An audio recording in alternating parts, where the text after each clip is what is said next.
story in 10 chapters. Chapter 1. It didn't happen yesterday. Dr.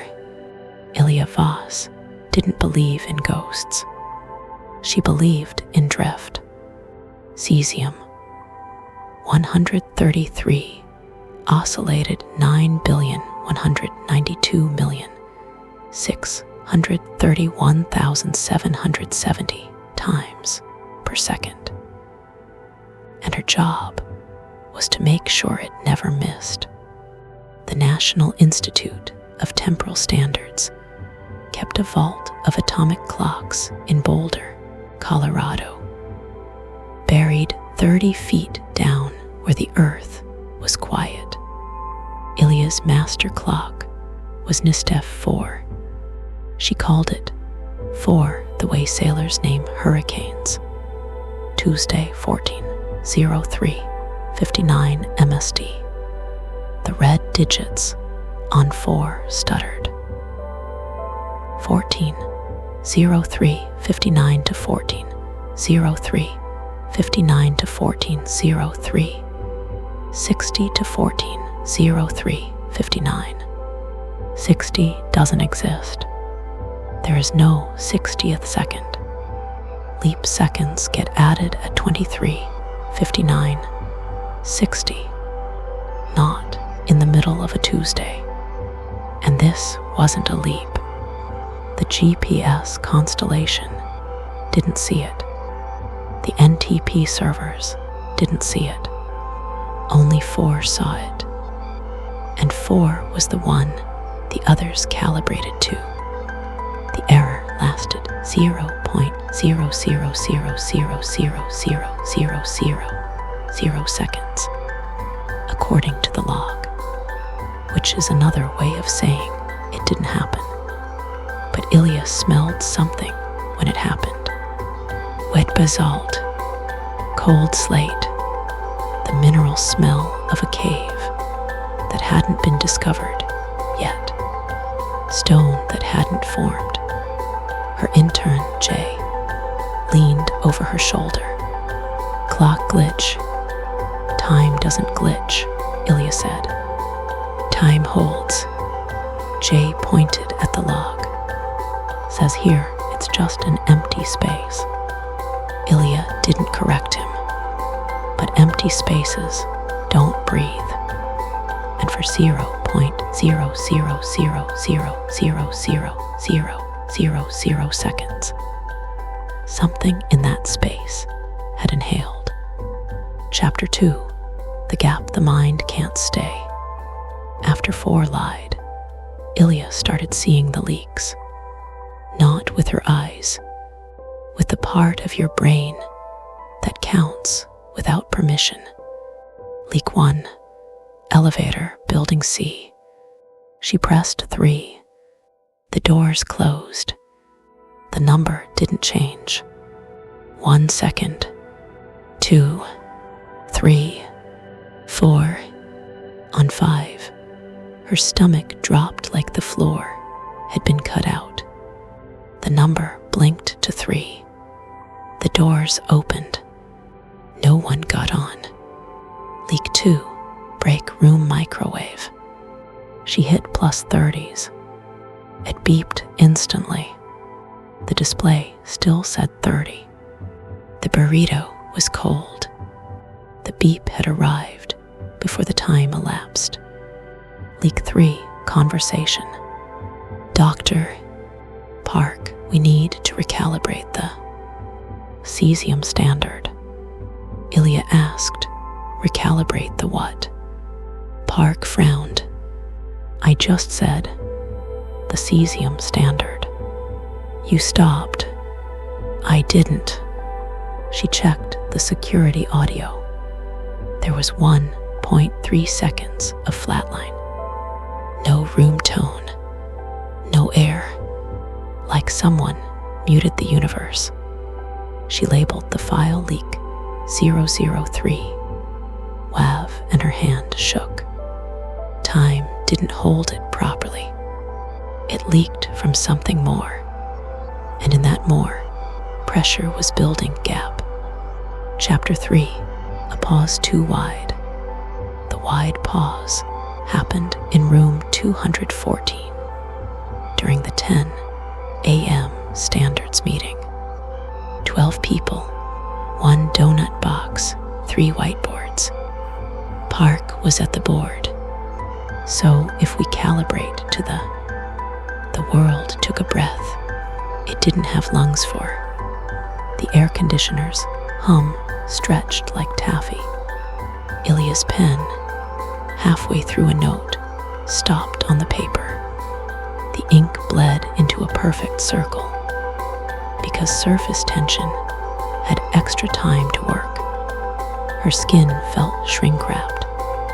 She counted her teeth with her tongue. 32.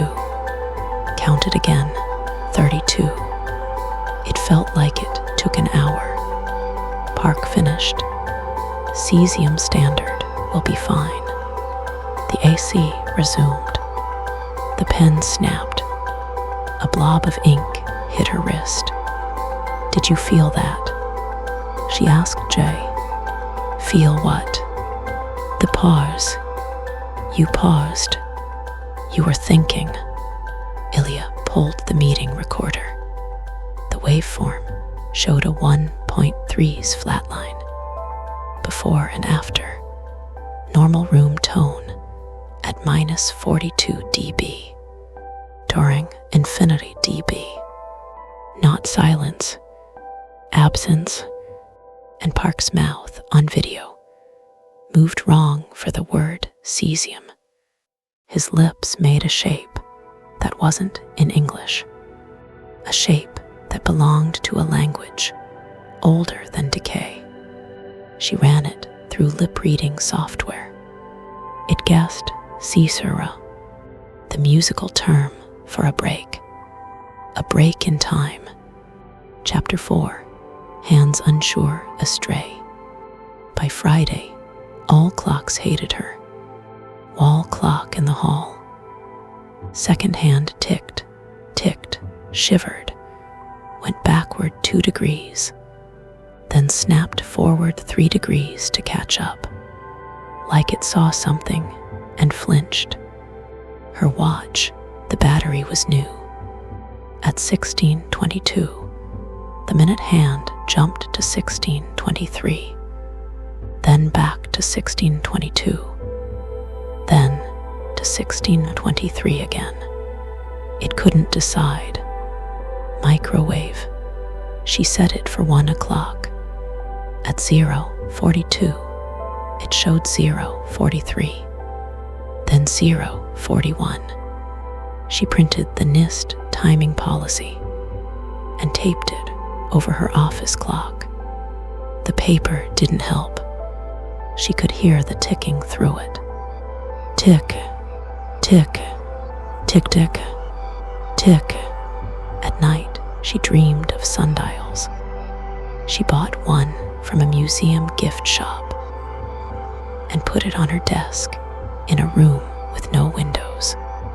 At 2:17 a.m., it cast a shadow. The shadow pointed to a number that hadn't been invented yet. Security cam, Hall B02, 164002, 1647. Ilya standing alone, facing the wall clock. Her lips move. Audio picks up. I'm still me. I'm still me. I'm still me. She says it 3 times, but the clock only ticks twice. She has no memory of being in Hall B at 2:16 a.m. Her access card says she was at her desk. Chapter 5. Stone that hasn't formed. The writing started after the sundial incident. Location 1. Men's bathroom, stall 3. She wasn't in the men's bathroom. Jay sent her a photo. Grout between tiles. You are not fixed. All caps. Same height as the grout line. Like the grout had been laid around the letters. Location 2, server room B, chiller pipe. Condensation spelled layered thin and worn, then dripped away. The security log showed no one in server room B for 6 hours. Location 3, her lab notebook. Page 44, between her equation for Allen deviation and her coffee stain. A language older than decay, unbroken, yet deformed. Her handwriting, her pen, the ink was still wet. She hadn't written it. She took a photo of the stall. The photo showed blank grout. She held the phone up to compare. Through the screen, blank. Lower the phone, text. She touched the words. They were cold. They tasted like licking a battery. But the battery was made of granite, like stone that hadn't formed, but was thinking about it. She submitted a maintenance ticket. Please inspect grout. Facilities replied. No anomaly found. They attached a photo. Blank. She stopped submitting tickets. Chapter 6. Things that almost were. The phrases became a list. They appeared in places lost. Elevator panel, floor 4. Of lives that didn't stay. The building has no floor 4. The elevator doesn't go there. The button doesn't exist. The panel had it anyway, burned into the metal, inside her coffee mug, after the microwave ran for -1 second. Versions drifting out of reach. She saw it in the leftover foam. It was gone when she blinked. Back of her hand, 0600, when she woke. From futures never born. Ballpoint. Her handwriting. She lives alone. The dreams got specific. She was Ilya who took the CERN job. That Ilya had a scar on her left thumb from a lab accident. That Ilya was married. That Ilya died on March 12, 2023, when a magnet quenched. Ilya woke up with a white line on her left thumb. Not a scar. A scar's negative. An absence of skin where a scar would be. It itched until noon, then vanished. She called her therapist. Do you ever feel like you're just layered selves? She asked. Doctor, Klein said, that's a common metaphor for. Her pen scratched the pad. Ilya saw it upside down. From futures never born. Did you write that? Ilya asked. Klein looked at her pad. Write what? The page was blank. Chapter 7. 1,000 selves collapsing slow. Ilya installed cameras. 4 of them, atomic clock synced, 120 FPS. She pointed them at her desk, the door, the clock, herself. Review day 1, 0311, 06.000. Lab empty. Desk chair, 4 ticking, 0311, 06.008. Air in the center of the room goes thick, like heat haze over asphalt, but the lab is 68 degrees F. 0311, 06.016. In the haze, a shape. Bipedal. Wrong. Elbows where there shouldn't be elbows. Knees bending both ways. It's made of static and afterimages. 0311 06.025. The shape collapses. Not falls, collapses like a wave function. It folds into Ilya's dimensions. The elbows become elbows. The extra joints vanish. 0311 06.033. Ilya is there, mid-step, reaching for coffee she hadn't poured yet. Audio enhanced, a voice. Hers, but with reverb that suggests a much larger room or a much older throat. Learning your name to say. She ran the clip for Jay. He watched it 5 times. So you walked in fast. Did you see the frame before? There's no frame before. It starts with you walking in. Ilya looked at the file metadata. Duration, 10.000 seconds. The blank frame was in it. Jay's computer refused to render it. She was not fixed. She was the top sheet of paper on a stack of 1,000 cells, and the stack was getting damp. Chapter 8, Not Quite Like You. Thursday, 23:59. Ilya was alone because everyone with sense had gone home. 4 ticked. 23:59:60. The lights didn't flicker. They forgot they were on. The lab went dark, but not black. It went unlit, like the concept of light had been revoked. From behind her, her voice, Ilya. The poem was taped to her monitor. She'd printed it as a joke. The last line, "Don't turn around. Don't turn around," the voice said.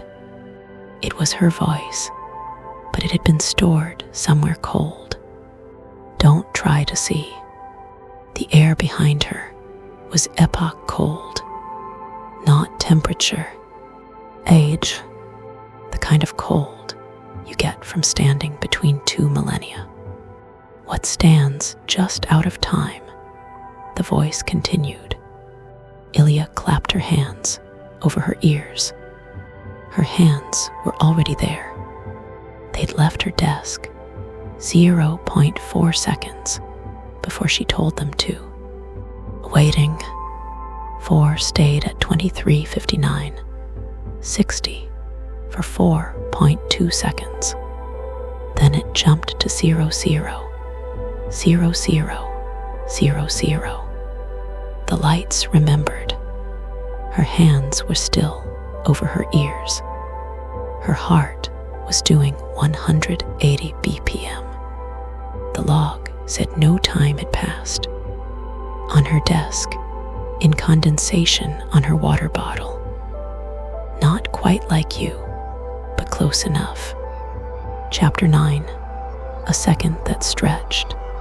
After Thursday, the stretches were daily. Always one, always hers. 10:04 a.m. She pressed the K key. It stayed down. The letter KKKKKKKKKKKKKK filled the screen.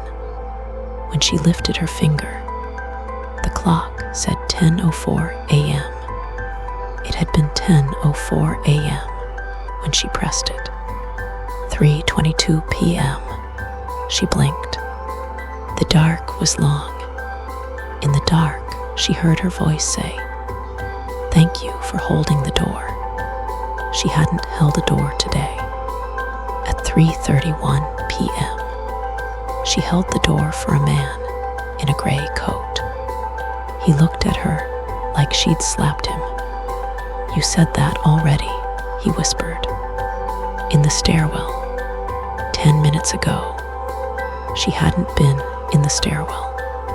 11:58 p.m. She poured water. The The stream fell, paused midair, then continued. In the pause, she heard herself say, "You are not fixed." The seconds were brittle skin, and something was slipping inside from both directions, future and past, both using her mouth as a door. She wrote in her notebook, "I am layered, thin, and worn." She didn't remember writing it. The timestamp on the pen, Cam said 25/14/03. There is no 25 o'clock.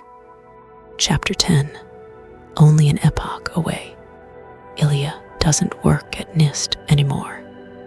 Her badge deactivated itself at 12:00:00. 12:00:00. 12:00:01. She understands the mechanism now. Time is not a line. It's a sediment. We live in the top layer, where the grains are stuck together with now. But the sediment is deep. An epoch away isn't far. It's down or sideways. It's the gap the mind can't stay in, because the mind is made of now. In that gap are the 1,000 selves. The Ilya who died in 2023. The Ilya who never went into physics. The Ilya who is older than decay. They're layered, thin, and worn. Futures never born, but not dead. Just waiting. And sometimes one slips through the seams. It climbs up the sediment. It learns your name to say. Not quite like you, but close enough that the clocks accept it. If you feel a second stretch, that's a seam opening. If your voice replays, that's a version checking if the mouth still fits. If your reflection lags, it's because there are two of you trying to stand in one outline, and the universe is deciding which one to render. Don't turn around. The poem wasn't poetry. It was a safety briefing. What stands just out of time isn't malevolent. It's patient. It has been waiting since before seconds were invented. It waits in the 23, 59, 60 that doesn't exist. It waits in the elevator between floors. It waits in the flat line between your words. It will say your name, and it will be close enough. And when it is, the clocks won't stutter. They'll run smooth, because you'll be fixed again. Just not the you who's reading this. Only an epoch away.